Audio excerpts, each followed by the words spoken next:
Hello guys, कैसे हैं आप सब। और आज इस वीडियो में आप सभी का बहुत बहुत स्वागत है। सो गाइस, आज फाइनली कर दिया है ऑनर ने अपना ऑनर प्ले लॉन्च इंडिया के अंदर। एंड यार, इस स्मार्टफोन के ऊपर बहुत लोगों की अपनी आंखें टिकी हुई थी, क्योंकि जब ये चाइना के अंदर रिलीज हुआ था तो इसकी स्पेसिफिकेशन और इसका प्राइस देख के सभी लोगों को लग रहा था यार इंडिया में कब आएगा।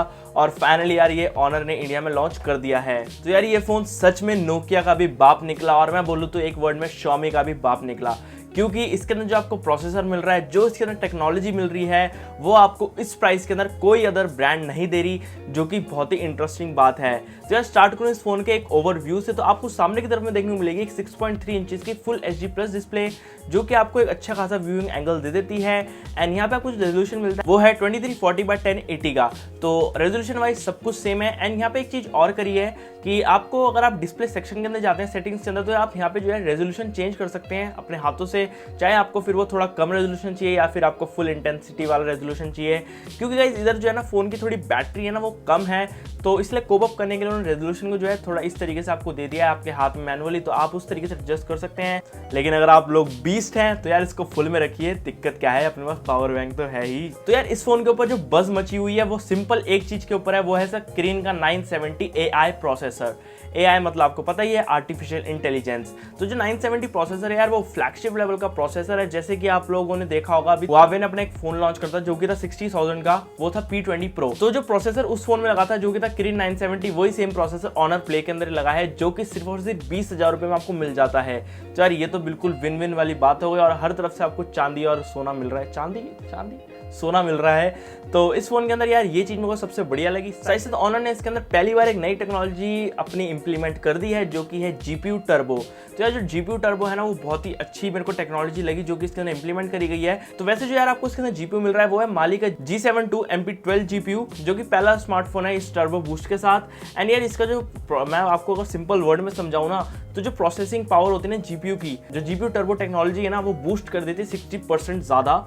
एंड अब आप लोग बोलेंगे यार इससे तो 60% ज़्यादा कैसे कर देती है, तो यार यहाँ पे जो है हार्डवेयर और सॉफ्टवेयर दोनों के कंजक्शन के साथ इस स्मार्टफोन की जो परफॉर्मेंस है वो बूस्ट हो रही है, जिससे कि एक नई टेक्नोलॉजी बताया जा रहा है। जैसे आपको पता है GPU टर्बो, जो कि ऑनर ने नई लगाई है। साइज से इसके अंदर क्या हो रहा है ना यार, आपको लगेगा कि यार जब GPU इतनी पावर खींच रहा है तो CPU भी पावर खींचेगा, क्योंकि CPU को भी कोप अप करना है ताकि थर्मल थ्रॉटलिंग ना हो। तो यार होता क्या ना, तो GPU जब टर्बो बूस्ट होता है ना, जो CPU है ना इस फोन का Kirin 970, वो यार उन्होंने इस तरीके से डिजाइन करा है, इस तरीके से उसे मतलब लगाया है कि जब आपकी GPU टर्बो टेक्नोलॉजी किकअप होती है तो आपका जो CPU है 30% पावर जो है कम खींचता है आपकी बैटरी से, जिससे कि आपको फोन जो ऑप्टिमल एक्सपीरियंस दे आपको और best in class performance they.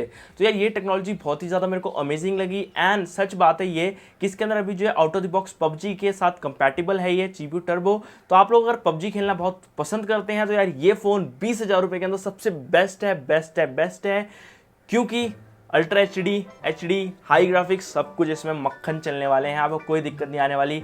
Flagship level of graphics card है इसके अंदर। तो यार अब थोड़ी ना प्राइसिंग की बात कर लेते हैं। यहाँ पे आपको दो मॉडल देखने को मिलते हैं इस फोन के, जो कि है 4GB वाला, 4GB रैम मतलब, एंड एक और है 6GB वाला रैम के साथ। तो यार दोनों ही फोन के अंदर आपको बेस जो स्टोरेज मिल जाती है वो 64GB ही है, लेकिन जो 4GB रैम वाला मॉडल है ना यार वो आ जाता है 20,000 रुपीज़ का, और आपको 6GB वाला रैम वेरिएंट देखने को मिलता है 23,999, मतलब कि 24,000 रुपये का।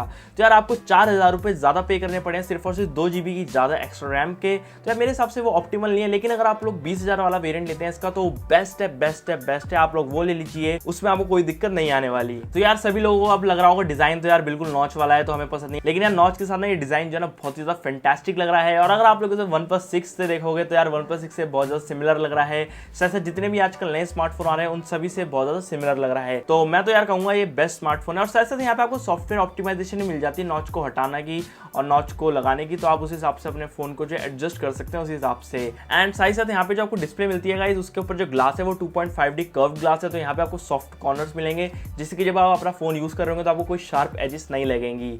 साथ यहाँ पे जो है आपको Android 8.1 EMI UI 8 मिल जाता है, जो कि लेटेस्ट सॉफ्टवेयर है फ्रॉम दी ऑनर, और Android 8.1 Oreo जो कि बिल्कुल लेटेस्ट है गूगल की तरफ से भी।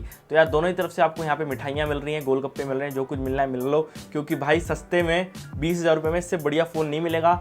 अगर आप लोग 35,000 का OnePlus 6 लेते हो, मैं बोलूँगा उससे बेहतरीन ये है, क्योंकि आप 15,000 रुपये अपने बचा सकते हो इस डिवाइस को लेके, और उस 15,000 को सेव कर लो, थोड़े टाइम बाद एक नया स्मार्टफोन ले सकते हो। तो यार ये तो बहुत ही ज़बरदस्त वाली बात बात हो गई। एंड एक और बात बताना चाहूँगा यार, यहाँ पे जो बैटरी है ना वो थोड़ी कम मिली एम्पार्स के, जो कि 3750 मिली एम्पार्स है, तो वो आप लोगों को थोड़ा दिक्कत हो सकती है, क्योंकि ये जो फ़ोन है ना वो गाइस बहुत स्लिम है। 7.6 mm की बॉडी के अंदर आ जाता है फुली एल्युमिनियम के साथ। तो यार फ़ोन की जो बॉडी की थिकनेस वो बहुत कम है। एंड यार इस वीडियो के अंदर मैं आप लोगों को जैसे बता रहा हूँ, तो जो फ़ोन है ना यार वो मेरे को ओवरऑल डिज़ाइन वाइज बहुत ही पसंद आया। And camera placement, fingerprint placement जो कि है सब कुछ बढ़िया है, जैसे आप लोगों को पता है ऑनर करता ही है। तो यार अब मैं फटाफट से बात कर लेता हूँ इस फोन के कैमरास की। तो यार आपको पीछे की साइड में देखने को मिलते हैं ड्यूल कैमरा, जो कि 16+5 मेगापिक्सल के हैं, और सामने की तरफ आपको 16 मेगापिक्सल का सेंसर देखने को मिल जाता है। तो यार जो फोन है ना उसके कैमरास बताए जा रहे हैं बहुत ही अमेजिंग है, क्योंकि इधर इंप्लीमेंट करी गई है AI टेक्नोलॉजी। तो AI से मतलब कि आपकी जो सीन्स हैं, लाइक दिस सीन, इसके अंदर बहुत सी लाइट है, तो उस हिसाब से वो आपको जो कैमरा है वो एडजस्ट कर लेगा अपने आप ही। अगर आप उसे लेके जाते हैं बाहर गार्डन के अंदर, तो वो ट्रीज देख के वो अपने आप एडजस्ट कर लेगा। और जो कलर्स है ना बेसिकली यार, ये सब चीज़ें ना जो AI है वो कलर्स के साथ खेलती है, मतलब कि आपके कलर्स को ऐसे उभार के देगी कि आपकी आंखों को ऐसे तपती सी मिलेगी, वाह मजा आ गया, कलर्स कितने अच्छे आ रहे हैं मेरे कैमरा से। तो यार वो सब चीज़ें आपको इस कैमरा में देखने को मिल जाती है। साथ ही साथ जो HDR है ना इस फोन का, वो भी मेरे को जो सैम्पल्स फोटो देखे अच्छा लगा। तो मेरे हिसाब से ये फ़ोन कैमरा वाइज भी अच्छा, मैं कह सकता हूँ कॉम्पिटिटर है। लेकिन यहाँ पे एक बात आती है कि यह Mi A2 से कम्पीट कर पाएगा, वो बात देखने वाली होगी। तो यार मैं तो बोलूँगा ये बेस्ट है Xiaomi और Nokia से अभी तक तो, लेकिन अभी वेट करते हैं, थोड़े दिनों के अंदर वो सब भी आने वाले हैं, तो देखते हैं कौन सा फ़ोन बेस्ट रहता है। आप लोग यार मुझे कमेंट सेक्शन में बताओ, आप लोगों को ये फ़ोन पसंद आया नहीं आया। बाकी अगर पसंद आया होगा तो यार एक लाइक तो बनता ही है। चैनल को सब्सक्राइब कर दो, बहुत बोल दिया है मैंने। चलो मिलता हूँ अगली वीडियो के अंदर, बाय।